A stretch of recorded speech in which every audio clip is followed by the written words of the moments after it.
Hey guys, it's Phantom here, and welcome back to a brand new video, everyone. So, in today's video, I am going to be going over 5 useless things in Wizard101 that a lot of people haven't really made very much use of because there's not really any use that you can make of these things.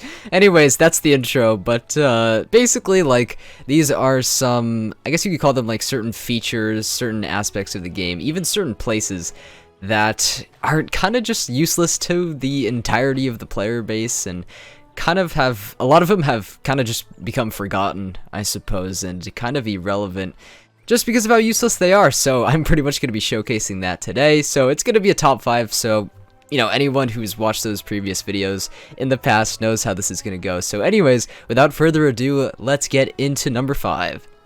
Okay, coming in at number 5, we have Monstrology. I'm sure all of you knew this was going to be on this list. I mean, come on, literally, who does this shit? But actually, though, I know it's a favorite pastime of some people that kind of just do it because they think it's fun. And I suppose there's really nothing wrong with that. The reason why, though, that it's one of the most useless things in this game is because I don't know how to say it, it's just useless. There's no point to doing it. Unless, of course, you want to do it for fun and just to soak up time. But literally the only things that you can actually get from doing Monstrology are, I believe you can craft house guests, and you can also get, like, special treasure cards, and you can also, like, log the different bosses, I think. Wait, do I have a... Yeah, you can, like, log different bosses in the Monstrology tome and collect their animus and stuff. It's a very, very weird process, one that I have never personally got into. I have not really ever found it very fun or very rewarding at all, so this is definitely going to have to come in at number 5. Really don't like Monstrology. Really not one of my favorite pastimes in Wiz. I would much rather take up something useful, like fishing, maybe PvP. Really anything is better than Monstrology. Anyways, I'll see you guys at number 4. Now, this next one actually might be a little bit controversial because I know for a fact a lot of people inside of the game actually do this, but coming in at number 4 is going to have to be the daily assignments. I just personally, man, I have never really had a very good experience with these. Like, yes, it's not that hard to do. All you gotta do is like one simple task, like defeat one mob, or maybe travel to one single area per day, and then you get 2100 gold, arena tickets, crowns, and then you get a special item from the daily assignments rewards chest. The only thing is, why I believe that this is so useless inside of the game is because the rewards just simply aren't very good. I don't really understand why. I just don't really get it. I don't understand what KI was really going for when, obviously their goal here was to try to make players more engaged in the game, right? Get them online at least once a day, get that player time up. But how do you expect to do that when you've got these rewards?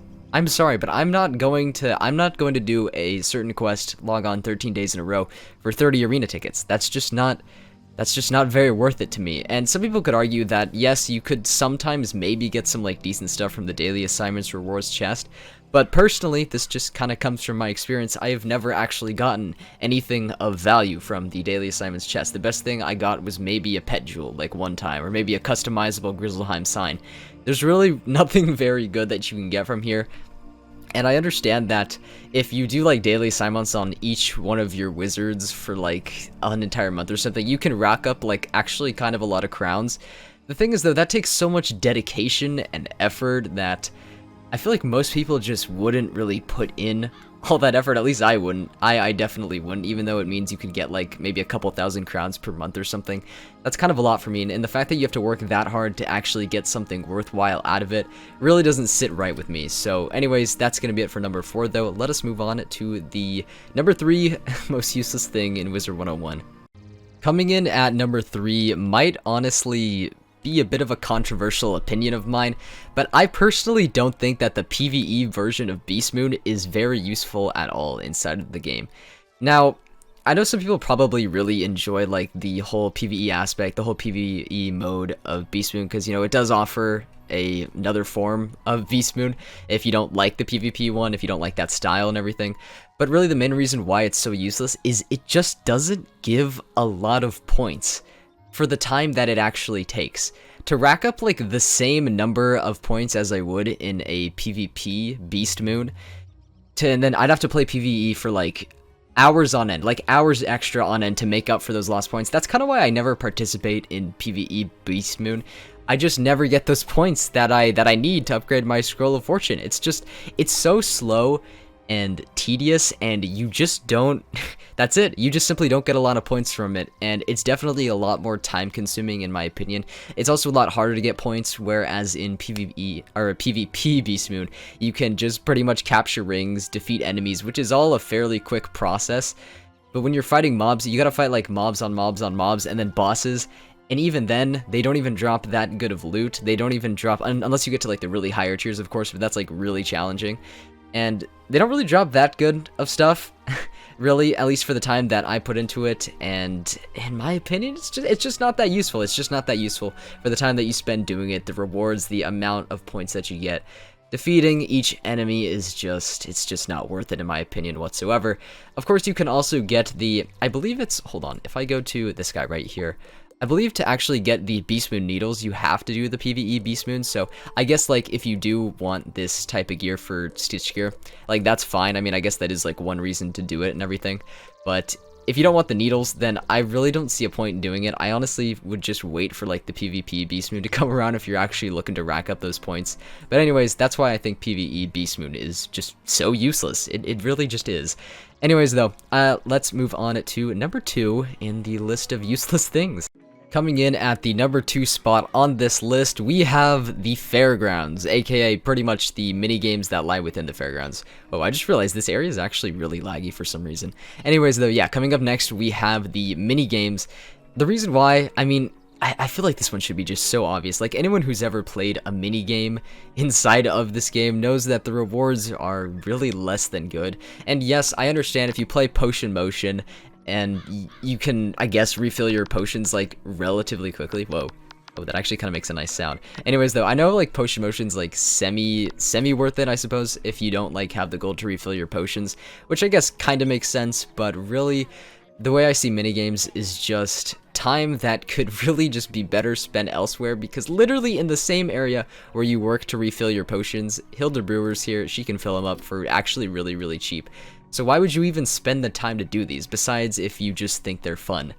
Which, you know, it kind of goes in line with the PvE Beast Moon and Monstrology stuff. If you think it's fun, like, then that's great. That's great and all, but it's just not really practical to do if you're actually looking to get something out of it. There's really no point either in getting a huge or just an enormous score on any of these games though, because as you probably remember, at least if you've done these mini games before, there's like 4 or 5, there's like 3 to 5 different tiers of rewards, and they all suck. It's like you get mana, of course, in your potions refilled, you get some gold, maybe you get like a piece of level 5 gear or something. They're just really not that worth it in my opinion, so that is why they come in at the number 2 spot on this list. But anyways, that's gonna be all for the Fairgrounds. Let's move on to number 1. And last but certainly not least, we have pretty much every single gear shop in the shopping district. I honestly really don't understand why any of these shops are still here, or why they haven't updated, or any of the gear like has gotten updated inside of them, because they desperately need updates. If I go into just the robe shop here, I mean, let's be honest, it's not looking good. It's not looking good for my boy Victor Darkwood over here. Hold on, the robe shopkeeper. Like, what's he got? He's got, oh god, oh my god. Just like take a look at this stuff. No one is going to buy this.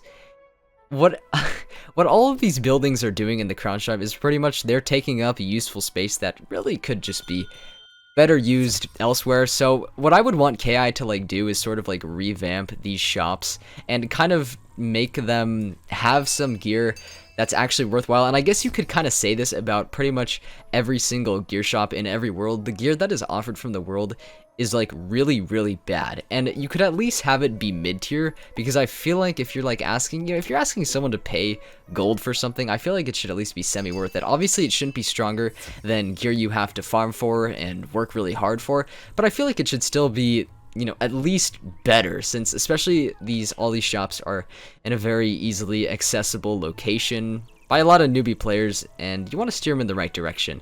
And of course there are your, you know, useful shops.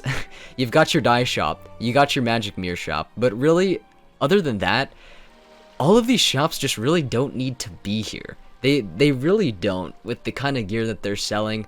I mean, no one ever goes to these, like, I've just forgotten about these. When I was thinking of ideas for this video, I was surprised that I even remembered that these existed. That is how, God, that is how forgettable they are. That is just how little I go to these. Uh-oh, I accidentally went to the dye shop there. I spend a lot of time in here, don't worry. But, yeah, overall the gear, it's just not really worth it, my opinion. But, yeah, that's literally it. That's literally why this is so useless, and definitely one of the most prominently useless things inside of the game. But anyways, that's gonna be it for this video. I really hope you guys did enjoy. If you did like this kind of, you know, old-fashioned formal Phantom video, I definitely want to do more of these, so maybe leave some suggestions for ranking videos in the comments. I kind of want to get back to these. But anyways, I hope you did enjoy, though. If you did, you could always leave a like or subscribe if you're looking forward to more future content. I post vids, you know, pretty often, so hey, why not consider supporting me and subscribing? It would honestly mean the world. But anyways, that's going to be all from me. I'll see you guys in the next video or stream, whenever that may be. So take care, everyone, and peace out.